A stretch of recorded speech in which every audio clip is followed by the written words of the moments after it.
अशा प्रकारच्या वातावरणातून आपण सत्तेपर्यंत पोहोचू ही मला स्वप्नाचा वाटत नव्हतं.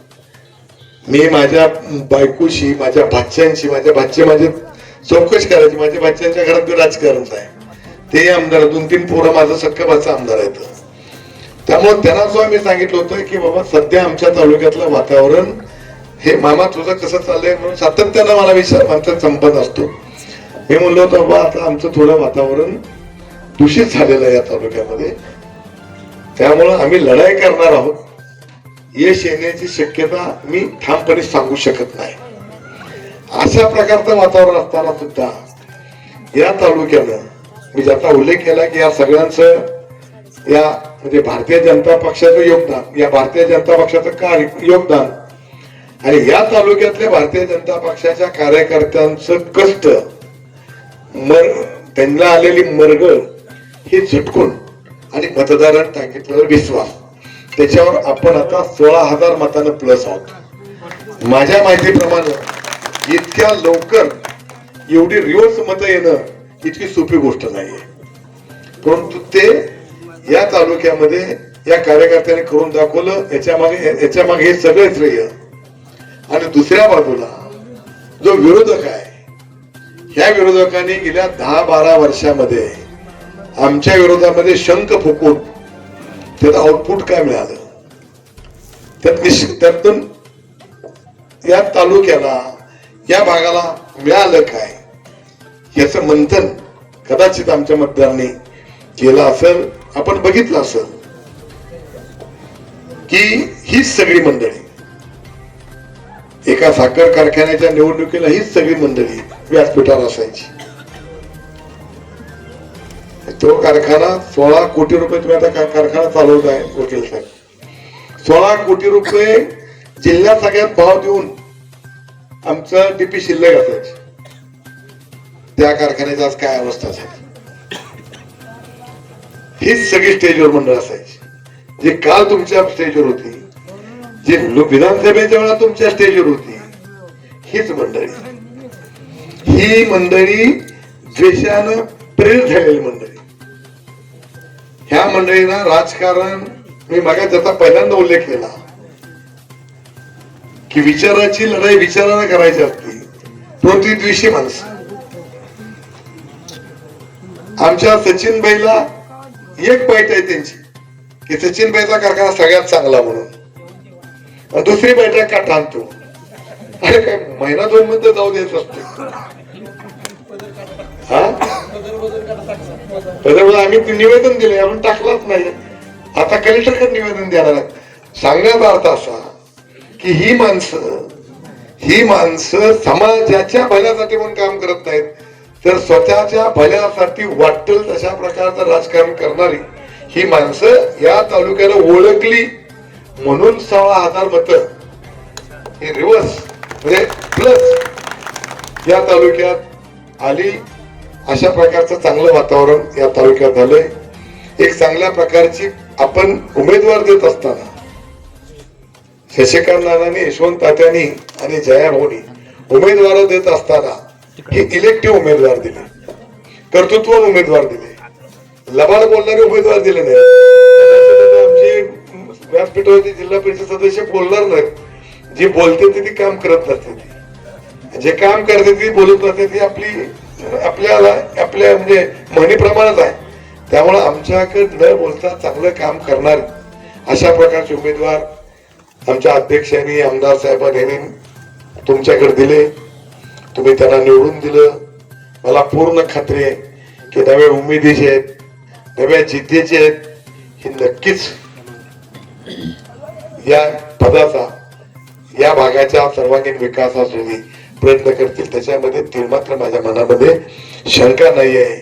भारतीय जनता पक्ष हा जो निष्ठेनं काम करतो, ज्याच्याकडे निष्ठा आहे, त्याच्या पाठीमागे उभा राहणारा पक्ष आहे.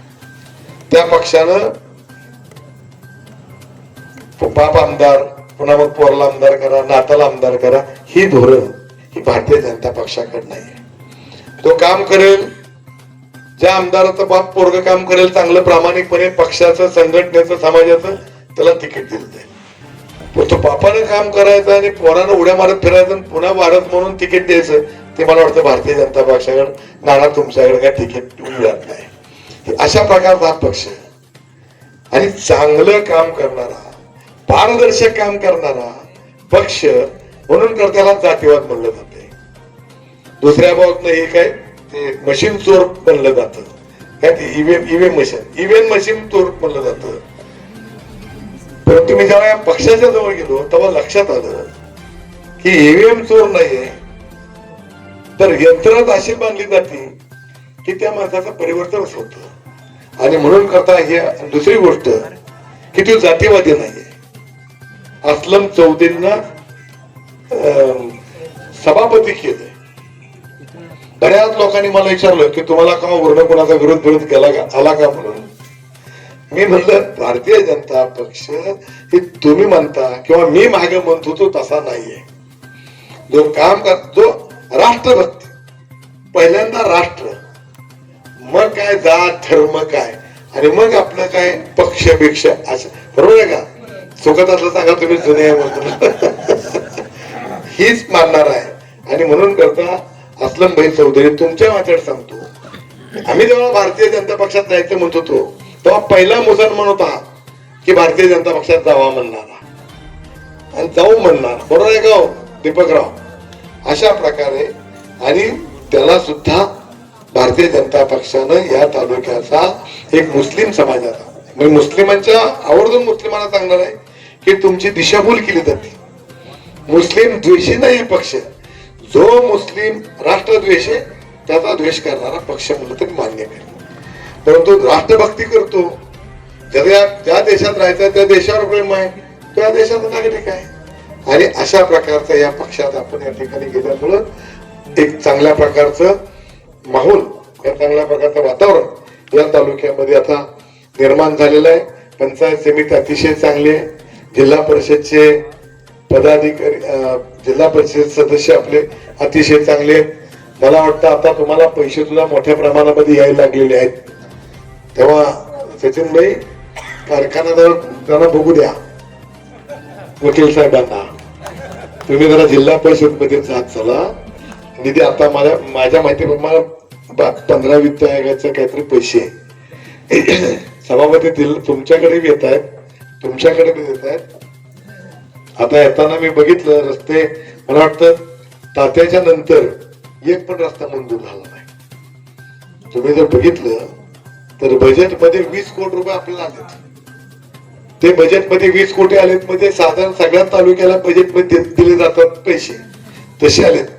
यशवंत तात्याच्या प्रत्येक बजेटमध्ये जवळपास 500-700 कोटी असायचे, बरोबर ना, एकूण वर्षाला येणारा निधी.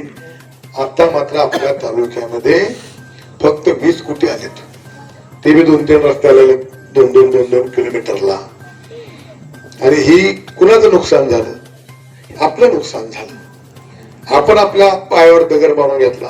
आज अनेक रस्ते, आता येताना मला अर्धा तास लागला या रस्त्याने आला तुमच्या गावात. आता म्हणलं जिल्हा परिषद सदस्य झाला असेल नीट रस्ता, तेव्हा करून घ्या. असं सारखं हवा मारली पाहिजे, त्याशिवाय काही त्यामुळे असे रस्ते सांगितलं तुम्हाला की आता तुमच्यापर्यंत तुम्ही करा. आता हे करणार आहेत, परंतु ज्याला आपण निवडून दिलं त्यांनी विकासावर काय बोलले का बघा बरं. गेल्या 1.5 वर्ष झालं, तुमच्या वेळेला आलते का नाही मला माहिती नाहीये. 1.5 वर्षामध्ये यशवंत तात्याचं 5-5 वेळा येणं झालं असेल, निधी आणला असेल. हे फक्त जातात, सावलीत बसतात, पुन्हा जातात, पुन्हा सावलीत येतात. तुम्ही बघितलं असेल त्यांचा व्हिडिओ सावलीत उन्हात जातानाचा. अशा प्रकारची माणसं या तालुक्यातली. आता मी तुम्हाला तुमच्या सगळ्यांना आभार मानतो, तुम्ही त्यांना ओळखलंय, त्यांना खड्यासारख्या बाजूला टाकलंय. परंतु पुन्हा सांगावं वाटतं म्हणून सांगितलं, अधिक बोलणार नाही. पुन्हा एकदा या तालुक्यामध्ये अतिशय चांगल्या प्रकारचं काम हे भारतीय जनता पक्षाच्या शशिकांत नानाच्या, यशवंत तात्याच्या नेतृत्वाखाली आपण या तालुक्यामध्ये करत आहोत.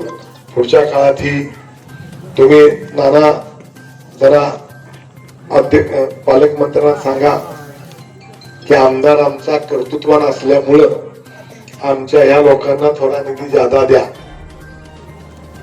काय तर ते आमदार सांगतात मी सत्तेत नाही म्हणून. रोज तर उपमुख्यमंत्र्यांच्या मांडीला मांडून बसले असतात, सत्तेत नाहीत कशी. इकडे आमच्या भागाला मालक तुमचा थोडा कासरा ढिला राहू द्या, निधी देताना थोडा. आता तुम्ही एवढा कासरा दिलाय की माझा बाप का म्हणून सांगेल द्या रे बाबा तिकडे. तुम्ही आता तुमच्या मध्ये सांगतो, मी फार लोकशाहीवादी आहे. यशवंत आता तुम्हाला मी कधी असं बॉन्ड्रेशन आणलं का? हा, किंवा कुठल्या गावाला किती पैसे द्या कधी सांगितलं का? आता सभापतीला ते अनुभव येईल.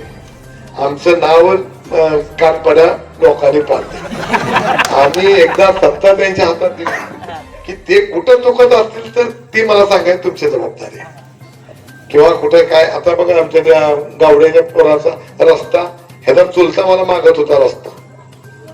मी आमदार असला तेव्हापासून रस्ता मोकळा. आता आपल्या हक्काचा कामाचा जिल्हा परिषद सदस्य आला म्हणून मी त्याला गाडीत घालून आणला होता इथं आणि थांब म्हणलं तुला मी जिल्हा परिषद सदस्यांना सांगतो. मी म्हणलं असतं की मी करतो बरं का तुझं काम, त्यांना जोडून दिलंय तेवढं काम करायचं बरं का. हा, पुढे येतो हो ना वकील साहेब, हा तुम्हाला मी जामीन धरतो. म्हणजे मग सर्टिफाय होते आमचं काम. त्यांच्या रस्त्यानं मालकाने चालू असतानाच मुरुम टाकून दिलाय कालच्यात चालू असताना. दादा रस्ता आता पक्का करायचा, ती इसार दिलता आता पक्का करायचा. तेव्हा पुन्हा एकदा मला त्या कार्यक्रम तिथे ती महत्वाचं बैठक आहे, त्याला मला जावं लागणार आहे. मला जाऊच नको म्हणून सांगत होते आमची त्या गावची लोक. सगळे मान्यवर लोक यायचे, तुम्ही भरभरून दिले आणि तुम्ही भरभरून दिले म्हणजे मी तुमचे वेगळे आभार मानतो. बघा तुम्ही जिल्हा परिषद निवडणुकीपासून मी युट्यूबवर दिसतोय का? दिसतोय का युट्यूबवर? बंद झालं. सवाऱ्या थंड झाल्या बिना उदाच्या. त्याबद्दल पुन्हा एकदा तुमचं मनपूर्वक आभार मानतो. आणि अशाच प्रकारे हे आमच्या जिल्हा परिषद सदस्य, पंचायत समिती सदस्य यांच्या पाठीमागे खंबीरपणाने उभा राहून आपल्या भागाचा विकास करण्यासाठी आपण प्रयत्न करावा. आपल्या सगळ्यांचा कार्यक्रम पहिल्यांदा घेतला. आभार मानतो आणि माझे 2 शब्द संपतो.